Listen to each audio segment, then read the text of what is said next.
Here we go. Good afternoon.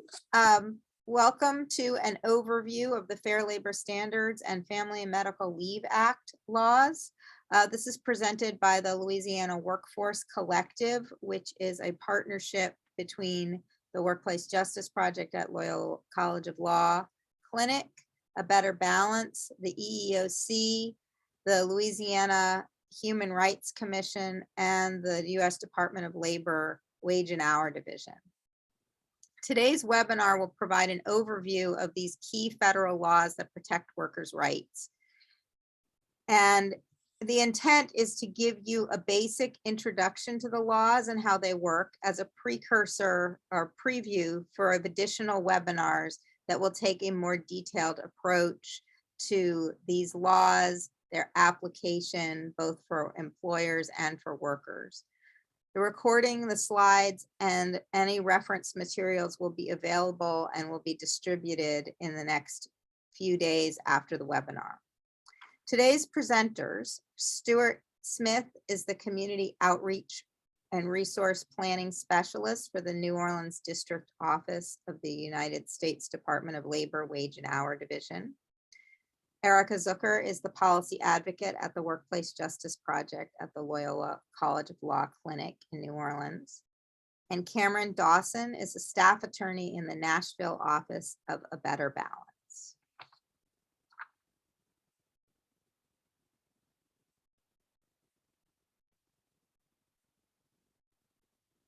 Next slide, please.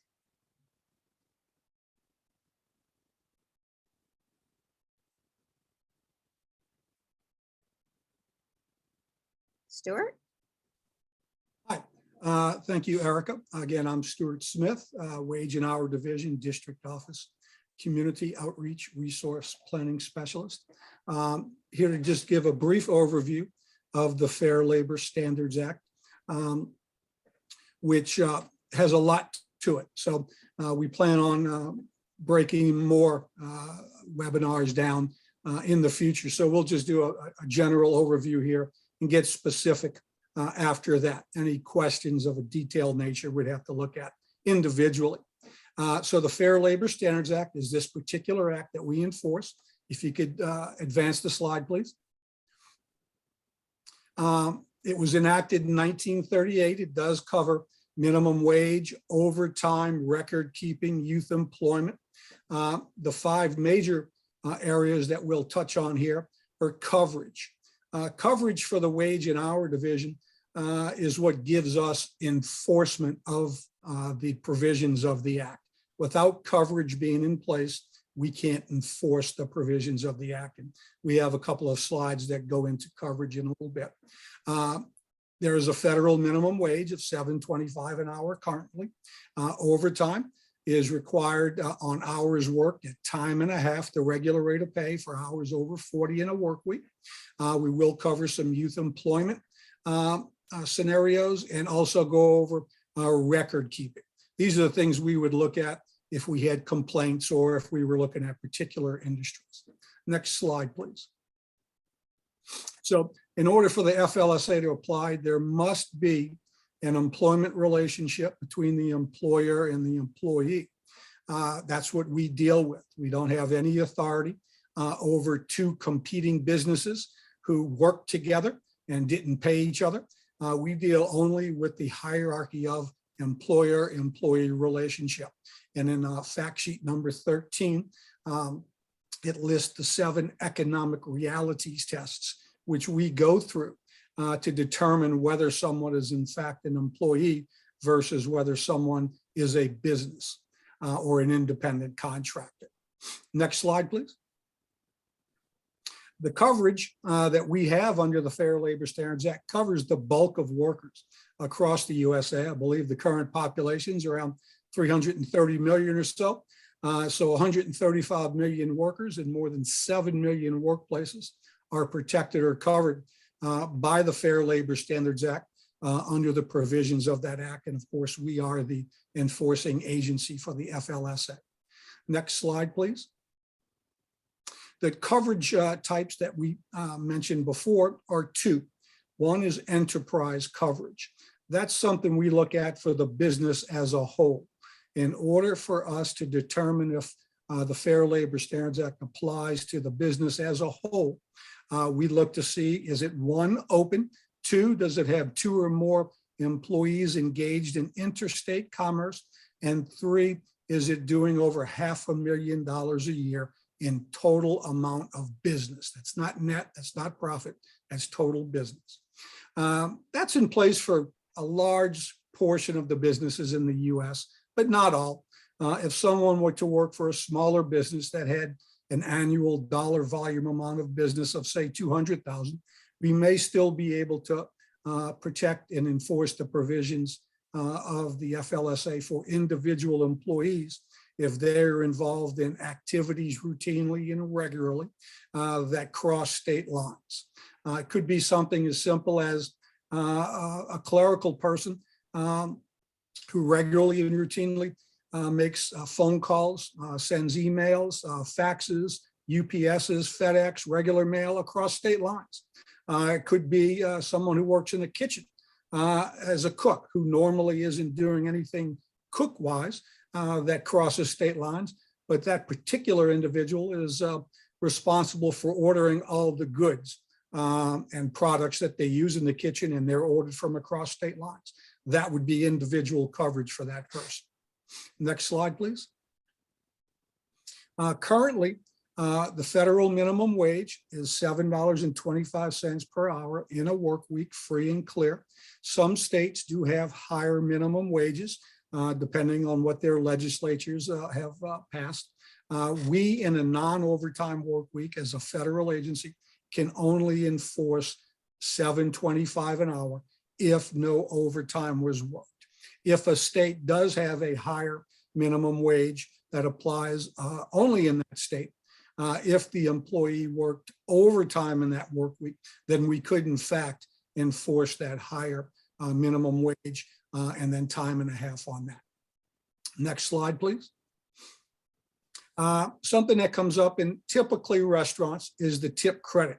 So while someone should be getting minimum wage of at least $7.25 an hour for all hours worked, employees who are called tipped employees who earn $30 or more a month in tips, which are gratuities, which are gifts from customers, clients for the service provided by the worker. That employee, that worker, can be paid as low as $2.13 an hour in what we call cash wage. And then the tips they earn that particular week should bring them up, added with the cash wage, to minimum wage. If the tips earned that week were low and do not bring that person up to minimum wage for all hours worked, the employer is responsible for contributing the amount necessary to get that person up to minimum wage. So we call that the tip credit. The tips belong to the employees. They shouldn't be shared with the employer or other employees except in valid tip pooling arrangements. Next slide, please. Hours worked under minimum wage is an important topic. There are two types of hours worked: suffered or permitted. Permitted is what you and I would normally think of hours worked. I'm scheduled to work Monday through Friday, 7:30 a.m. to 4 p.m. with a 30-minute lunch, and that's what I do. That's what I work. That's what I get paid. A particular Friday, a truck drives up to the business. Nobody else is present. This truck wants to offload material. If it doesn't, the employer is going to lose money either on the materials, or a customer or a client delivered those goods. So I, as a good employee, stay for an extra hour and take care of that particular need for the business. That 1 hour I stayed is called suffered work. It was for the benefit of the employer. I didn't get permission to do it. I still should be paid for it, whether it's overtime or whether it is straight time. All depends on the amount of hours worked in that week. There's some other types which Erika is going to touch on in her scenario: engaged to wait, on call, in training, traveling, sleep time.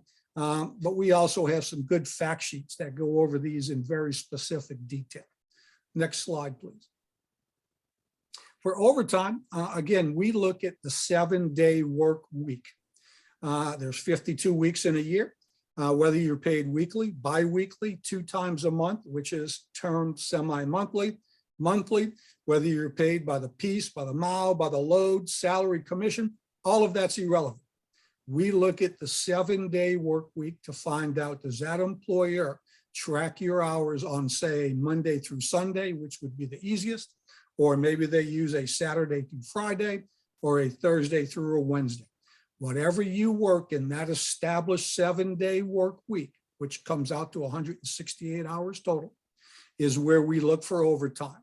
If you work over 40 in that 7-day established work week, unless you're specifically exempt, you should be getting time and a half your regular rate of pay for those hours over 40. Next slide, please. And the regular rate of pay is determined by dividing the total earnings in a work week, except for some specific statutory exclusions, by the total number of hours worked in a week. So for example, if I work for the Acme warehouse and my compensation for that week was $1,000 and I worked 50 hours in that week, you would divide 1,000 by 50. I would have a regular rate of pay of $20 an hour. And for overtime purposes, I would get the half time of that regular rate of pay. So I would get the 1,000 and I would also get the $10 an hour half-time rate for the 10 overtime hours, which is an additional $100 for that week, $1,100 total. Again, some things are included, some are excluded. We'll touch on those in further webinars. Thank you. Next slide, please.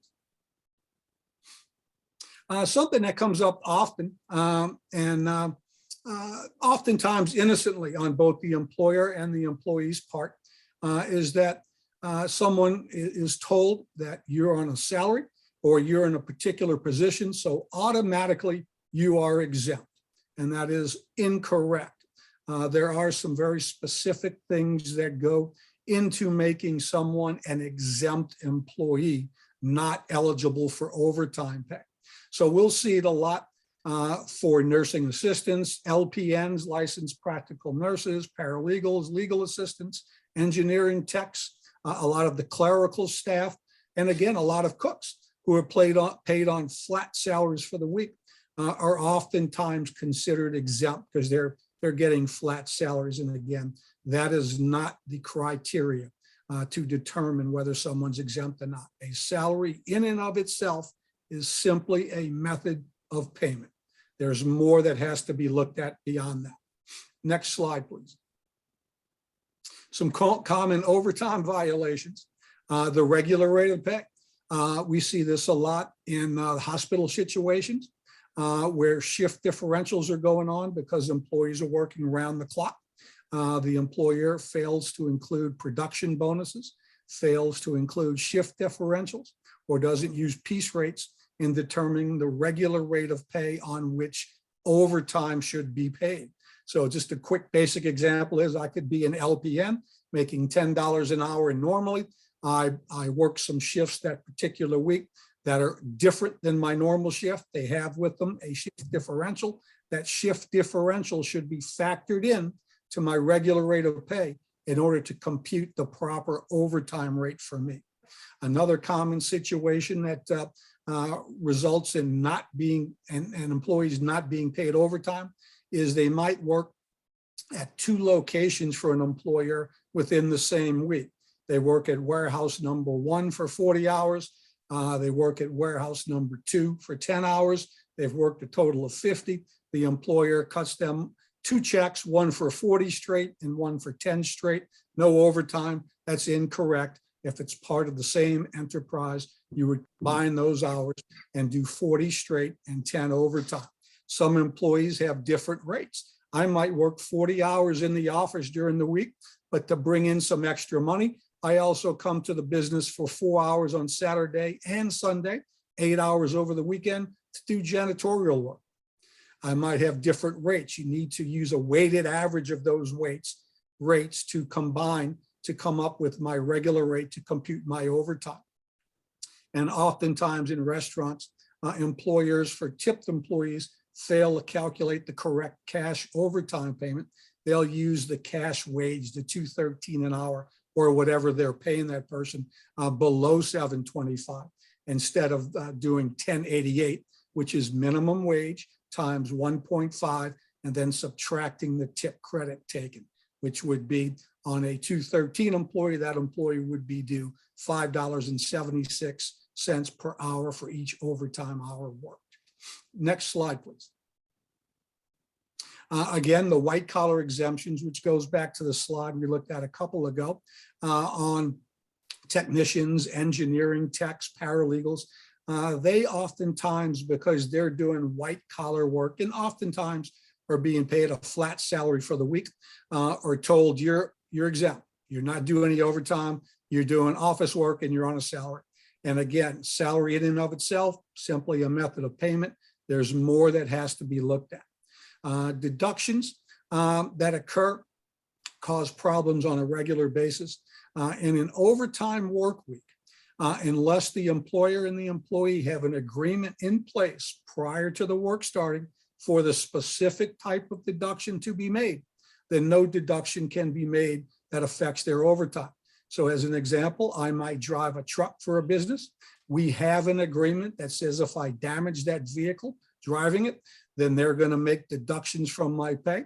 And it's in writing, it's agreed to beforehand, then they can affect my first 40 hours down to minimum wage only. They cannot affect my overtime. Still gets paid at the correct time and a half rate on the regular rate of pay.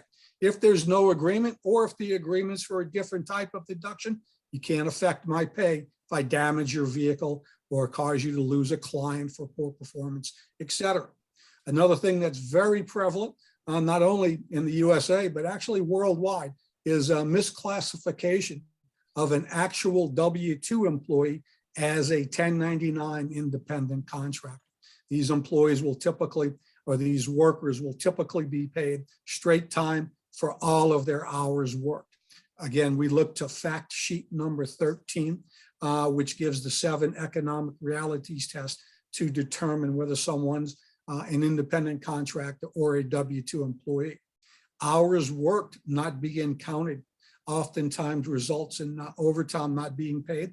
A quick, easy example is the business closes at 8 o'clock, but the employees are expected to stick around for 1 more hour, cleaning the business and prepping it for the crew who comes on the next morning. And that employer says, once the doors close and you lock them at 8, you're off the clock. But I've worked for another hour cleaning the facility and prepping it for the next day. That 1 hour I work should be counted. Whether it's overtime, whether it's straight time, depends on that week. It gets lumped in with the total hours worked. And again, going back to federal minimum wage, which is $7.25 an hour, there are some states that have a higher minimum wage. We, as a federal agency in a non-OT work week, non-overtime week, can only enforce minimum wage. Next slide, please. So some things that are in place that we cannot enforce. We always want to help everybody we can. To a staff member, we want everybody to be able to be included and protected by the Act, but there are some limits to the Act.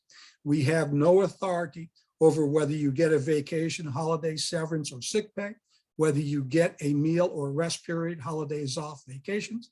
We cannot make an employer pay you time and a half for working on your regular day off or working on Thanksgiving or Christmas or some other holiday. We cannot enforce an employer giving you a discharge notice. There are no limits on the hours worked by employees once they hit 16 years of age or older. You could work 24 hours a day. We would simply look to make sure you're paid properly, not whether you work 24 hours in that day. Less than 16, there are some pretty severe restrictions on the hours you work. We cannot enforce pay raises or fringe benefits, and we also cannot enforce an employer to issue you a pay stub. Again, going back to record keeping, which we spoke about before, the employer is required to maintain specific information in their own format. There's no required format, but it has to be the specific information we would want to see if we came in there and said, we're here from the wage and hour division, and under the regulations, we're here to review your records. Just a quick thing on the meal or rest periods. Again, we have no authority to have your employer give you a meal or rest period. But what we would look at is if you do not take a meal break or a rest period, did that employer in fact count that time worked as hours worked, or did they go ahead and automatically deduct it, whether you took the time off or not? Next slide, please. So enforcement wise, again, we enforce the provisions of the act. We do investigations based on either incoming complaints, or we also look at specific industries as directed by our national office where wage violations are typically found. If we find violations, we secure an agreement with the employer to pay those back wages. We have a back wage deadline date. We want them to issue that payment by. Then 7 days after that, they should provide us a report, a payroll report showing that those wages in fact were issued to the employees. And 30 days from the back wage deadline, they should provide to us the proof of who actually received the payments. And for those who were unlocatable, they would send to us the wages that those employees were due. We as an agency would search for those employees for the next 3 years to issue those payments. Next slide, please. There is a 2-year statute of limitations. So it is important, if you think or suspect a violation may be going on, contact us as quickly as possible. There is a 3rd year that can be added on if it is willful on the employer's part. If the employer, after the investigation is concluded and back wages are found due, does not agree to go through our back wage payment process, we may bring suit in court to obtain those back wages and liquidated damages equal to the back wages. One thing to note about liquidated damages is they are not wages. They're equal to the wages and they should be issued to the employee in the gross amount. And employees can also, on their own, file what's called a right of private action through the civil court system for back pay, liquidated damages, and attorney and court fees. Next slide, please. Some FLSA compliance assistant links that are in the PPT, the PowerPoint, are a link to the act itself, a link to our FLSA poster, a link to a handy reference guide, which if you were standing in front of me now, it's a pamphlet that we could hand to you. We also have our FAQs. We have a good list of fact sheets online that can be looked at either numerically or alphabetically. And something that I really like is the opinion letters. You can look for opinion letters on our website where you can actually read specific answers to specific scenarios submitted by various stakeholders, whether employers, employees, government agencies, advocacy groups, et cetera. That's the only way you can actually get a written response to a specific question. But those opinion letters are invaluable. Our website is dol.gov/agencies/WHD. Next slide, please.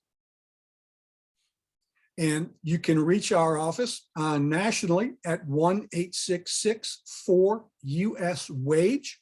The New Orleans district office, which again is where I'm located, is 504-589-6171. If you call our office and our local call center staff are on another call, that call will filter through district offices within the 11-state Southwest region to try to get your call answered live as often as possible. Our office is located in the F. Edward Hebert Federal Building, 600 South Maestri Place in New Orleans. We're right in front of Lafayette Square next to Gallier Hall. Again, my name is Stuart Smith. My direct number is 504-299-1488. My email is smith.stewart@dol.gov. And we've also put a link for some specific wage and hour YouTube videos, typically 5 to 7 minutes long. Next slide, please. And you can go to these resources for fact sheets that are in multiple languages, English and Spanish being the most common. Some are in up to 5 or 10, 12 different languages. A digital reference guide to the Fair Labor Standards Act. And you can click on our link for all of our publications in whatever language they're available in. Next slide, please. And the disclaimer, while I think I did a pretty good job here giving you some information, of course, the Federal Register and the Code of Federal Regulations remain the official source of regulatory information published by the DOL. So that's where you would go for all your answers. Don't forget those opinion letters. They're very good too. Thank you very much. And I'll pass it on to Ms. Zucker.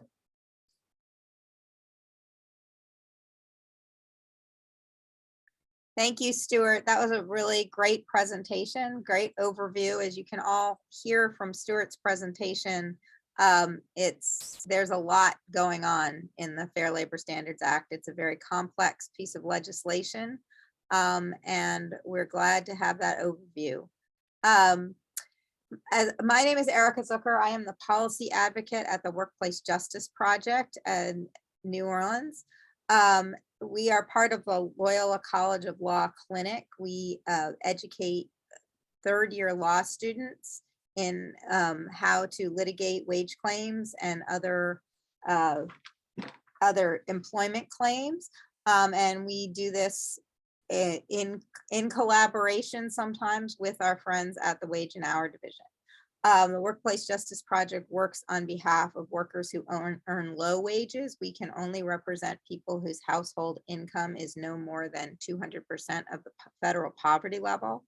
Our work is rooted in improving economic outcomes through education, direct representation, and policy work, which promote access to systems of redress, which build economic opportunity and which increase fairness and equity. And we define equity as having access, opportunity, and fairness. Next slide, please.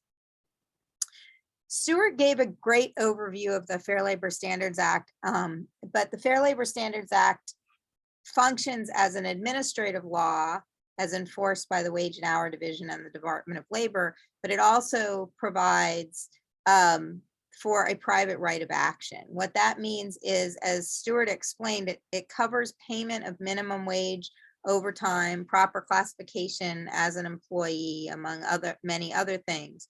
But it also, and the U.S. Department of Labor can initiate investigations and prosecute violations of the Fair Labor Standards Act. But workers can also bring their own actions with a private attorney if there's any reason that the Wage and Hour Division would not move forward with an investigation of a claim, for example, because of their capacity, because there's missing information, because they're only doing certain kinds of cases, or they're emphasizing certain kinds of cases at a particular time, or just because the worker wants to pursue it that way. A worker could find a private attorney to represent them in a lawsuit to enforce the Fair Labor Standards Act. And I want to go back and emphasize right here that, you know, as Stuart said, there are certain minimum standards under the Fair Labor Standards Act, particularly around wages and overtime. A worker cannot agree to give up the basic rights of the Fair Labor Standards Act. A worker cannot agree to work for less than the minimum wage. A worker cannot agree to waive overtime provisions and cannot agree to be called an independent contractor or get a 1099 when they should be treated as an employee.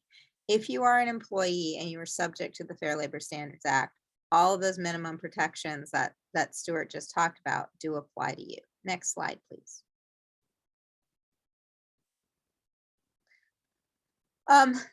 Likewise, just the Fair Labor Standards Act also works concurrently, is applied concurrently with state law. So the Fair Labor Standards Act governs minimum standards under federal law, and it is applied, as Stuart explained, to all covered individuals or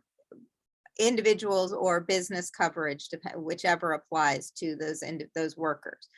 Some federal standards are greater than state standards, and so, for example, Louisiana does not have a state minimum wage, and we do not have a state overtime law. So when we look to enforce a minimum wage law or the overtime provisions, we're looking at the minimums that are outlined in the Fair Labor Standards Act. You can enforce those in state court, and you can, of course, enforce them concurrently with state law, which is another reason that someone might choose to file a private lawsuit instead of going through the agency enforcement. Because as Stuart explained, the Wage and Hour Division of the Department of Labor can only enforce the minimum provisions that are in the Fair Labor Standards Act. State law also includes other provisions such as enforcement of written or verbal agreements about wages or other terms of employment, and the Louisiana Wage Payment Act, which is also called the Last Paycheck Law, which provides for a time limit and certain provisions, including penalties, if an employer does not provide final payment within 15 days of an employee's last day of work for any reason.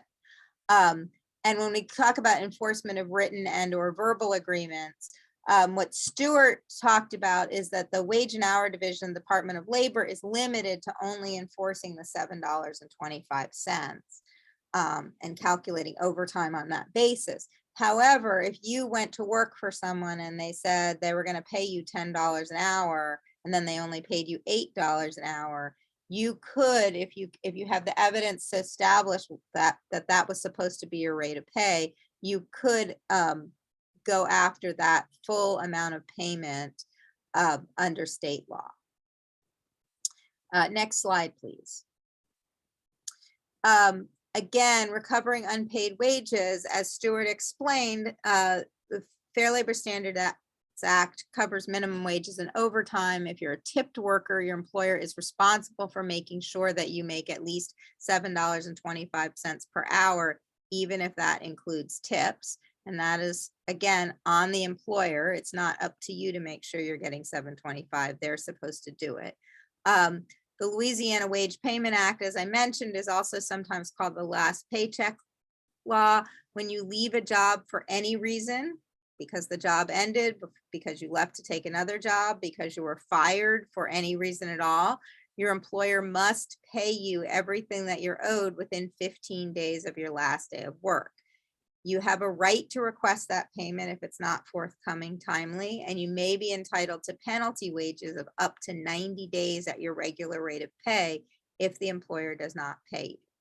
The Louisiana Wage Payment Act can only be enforced through a private right of action. That is something that we do at the Wage Claim Clinic at the Workplace Justice Project. And then, as Stuart mentioned, misclassification is a recurring and recurrent problem.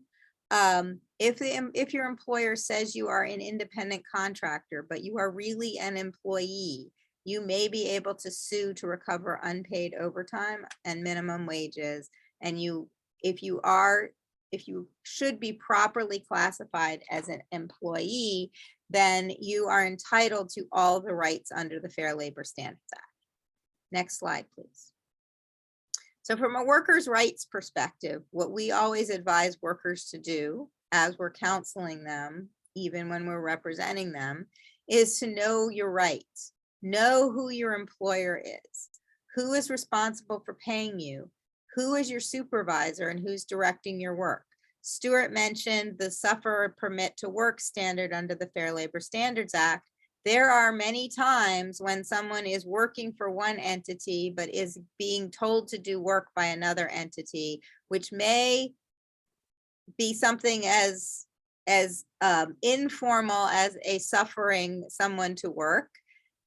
or permitting someone to work, or may get to the point that they are actually jointly employed by two different entities. That's something that can get explored both by the Wage and Hour Division if they're doing an investigation, and by a private attorney. But it's very important as a worker to understand, to know who is actually employing you and who is directing your work.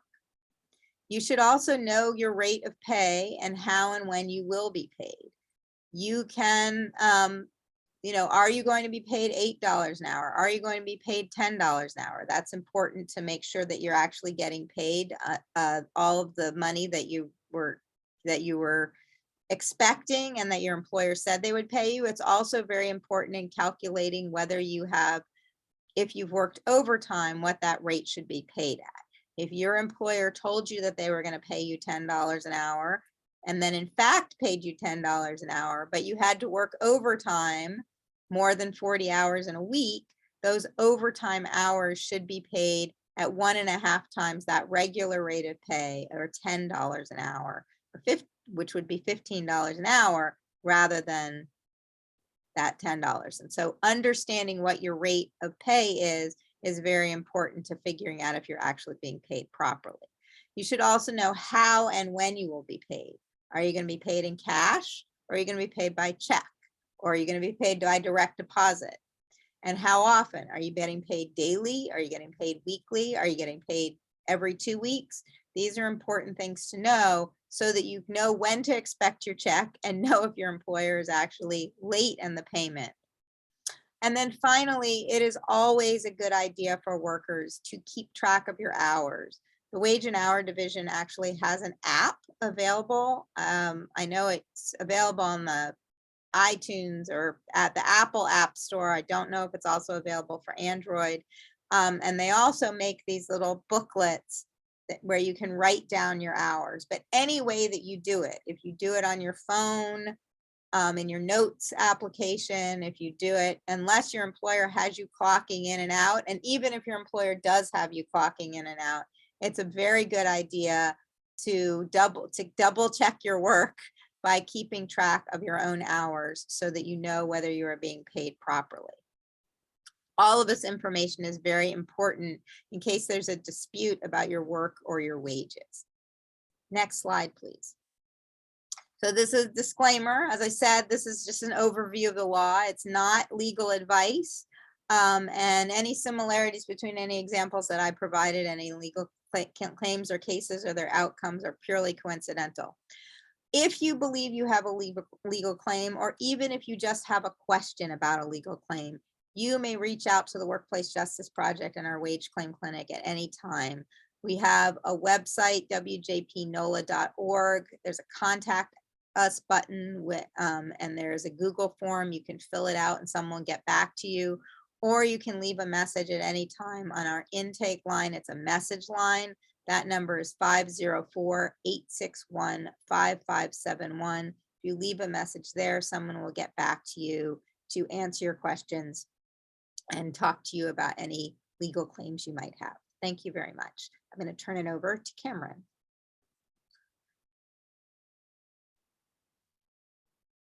Thanks, Erika. And I just want to say that this information is so important for you to know, whether you do have questions about the wages that you're being paid or if you've been misclassified. And we're also going to talk a little bit today about if you have questions about maternity leave or break time if you are returning to work after childbirth and continuing to nurse or express breast milk at work. So I just wanted to say a little bit more information about maternity leave and rights you have as a worker in Louisiana under federal law. And next slide, you'll see just some contact information for a better balance. And so we do have a free and confidential legal helpline that provides information to workers across the South who have questions about pregnancy accommodations, break time while they're nursing at work, as well as unpaid and paid family and medical leave and paid sick time. And you can call our helpline at 1-833-NEED-ABB, as well as visit our website at abetterbalance.org, where we have fact sheets and resources that can connect you with information on your rights in the workplace. And on the next slide, you'll see just a little bit more about our mission. So our mission is to use the power of the law to advance justice for workers so that they can care for themselves and their loved ones without risking their economic security. So we hear from many workers on our free and confidential helpline that they are currently going through a serious medical crisis, but are unsure if they have the right to take paid medical leave, or if they inform their employer that they're pregnant, can they be forced off the job if they need a simple accommodation like a water bottle or a stool to sit on to care for their health. And so we believe at A Better Balance that this shouldn't be the case. You should be able to care for your health and keep your job, especially when these are temporary accommodations and these are policies that not only support working families, but also improve businesses. And I'm located here in Nashville, Tennessee, but I also provide support for workers in Louisiana. And we do lead efforts on pregnancy discrimination and accommodations, caregiver discrimination, paid family and medical leave, as well as having predictable and flexible scheduling. And just go to the next slide, just to talk a little bit more about what federal laws are for nursing mothers. Now, Stuart was able to give information on the wages and misclassification piece, but also the Wage and Hour Division does enforce the federal break time for nursing mothers law. And so this is a law that was established by the Affordable Care Act, but it uses the same standards as the Fair Labor Standards Act when it comes to who is eligible or who is covered. So it applies to employees and employers who are covered under the Fair Labor Standards Act, meaning that they are hourly and able to receive overtime. And it provides reasonable break time to express milk in the workplace for 1 year after your child's birth, unless that break is concurrent with paid breaks. So if you're using your paid lunch break to also pump in the workplace, then that break also needs to be considered paid. But if you have additional breaks at the workplace that are not paid and you need additional time beyond that to nurse in the workplace, then those breaks may not be paid. It does depend on the circumstances at your job. Along with providing reasonable break time, this law also does allow employees to have a clean private space that is free from intrusion or interruption from other coworkers. That is not a bathroom. So it does need to be a sanitary place, a place where you can store your breast milk, clean your supplies. And this is where a lot of times your employer may not need to create a space for you, but they can use an office space that has a door and can be locked. Or if you are sitting in an office or a cubicle, they could use a sign so that way you're free from intrusion and other barriers to make sure that you're able to use this location. But we have seen that the federal break time for nursing mothers law does exclude a lot of employees who are not covered under FLSA. So that could mean salaried employees, administrative and professional workers like nurses or teachers, as well as lawyers and doctors may be excluded under this law, depending on if they meet those tests that Stuart had mentioned. And so even though there is federal law, we're talking about federal laws today, there are some state laws that extend protection to other workers, such as the Pregnant Workers Fairness Act in Louisiana that covers employees with more than 25, employers with more than 25 employees. And so if you work at a business that has 26 or 30 or 50 employees, you may be able to request additional break time and a space to pump in order to express milk at work, even if you're not covered under the federal break time for nursing mothers law. And let's go to the next slide just to talk about what your rights are under the Federal Wage and Hour Division in order to take maternity leave or job protected leave to care for a serious medical condition.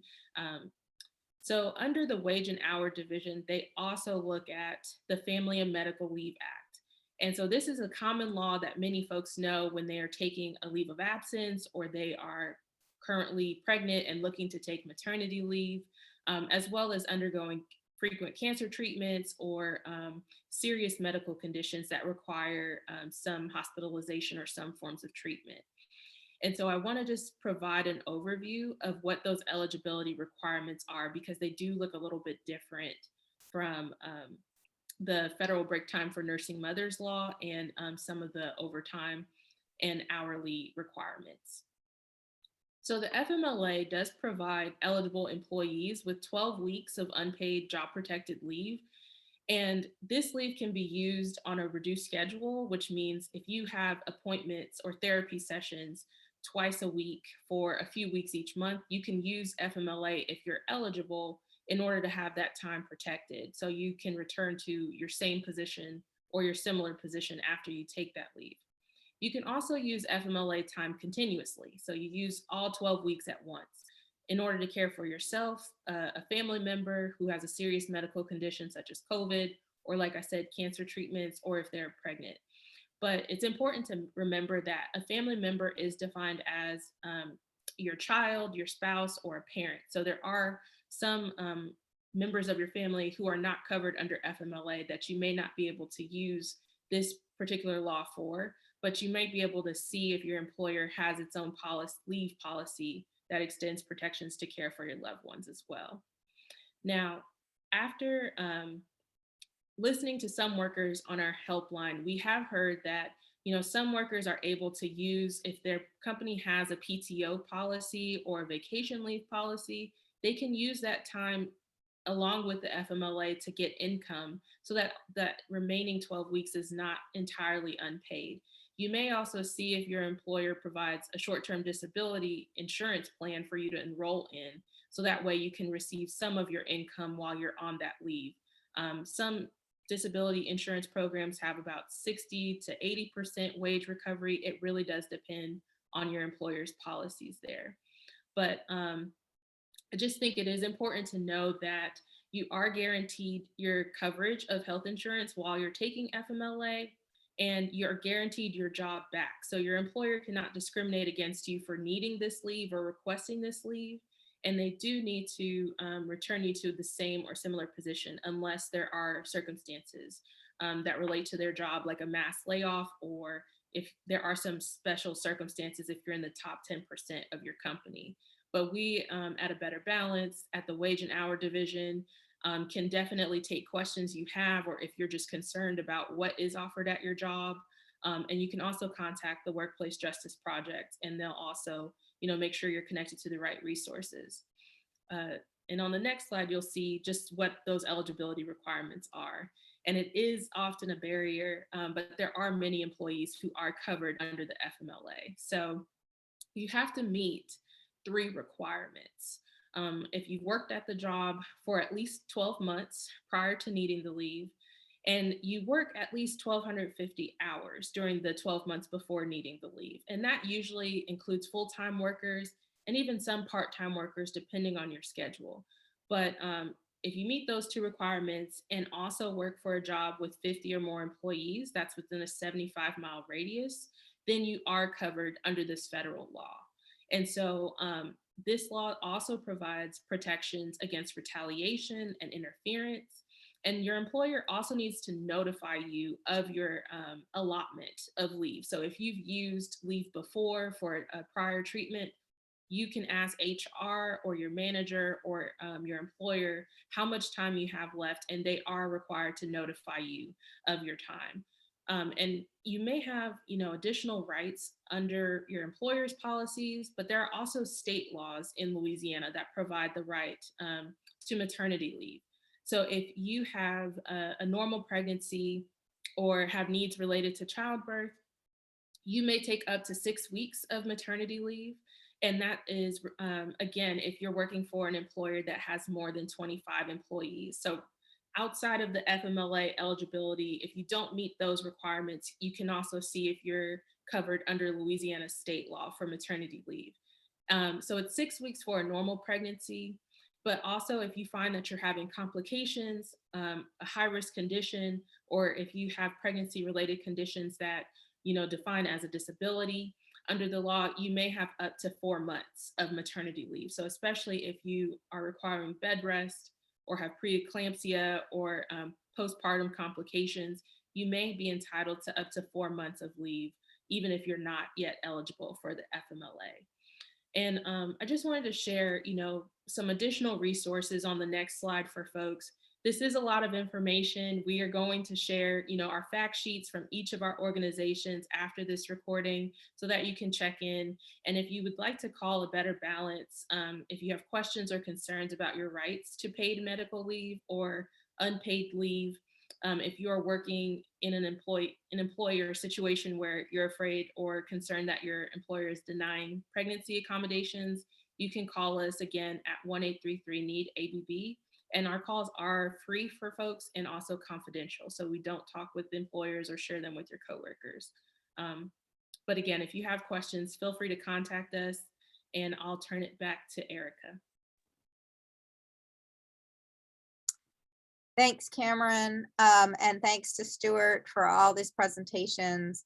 And as Kameron said, as I said, and as Stuart said, all of our organizations are set up to answer questions. If you are a worker and you have questions about any of these laws, you can fill out the question form. You can go to the Workplace Justice Project's website, wjpnola.org, and we have information on general workers' rights and ways to get in touch with us. Kameron has put up that same information for Better Balance. And if you have questions about the Wage and Hour Division and the Fair Labor Standards Act, the Wage and Hour Division website has a lot of information, as well as calling their helpline. We look forward to any questions and comments that come up about this. You can forward those to our organizations, and we hope you will join us as we engage in additional webinars on specific industries and specific issues that arise under these complicated laws. Thank you very much.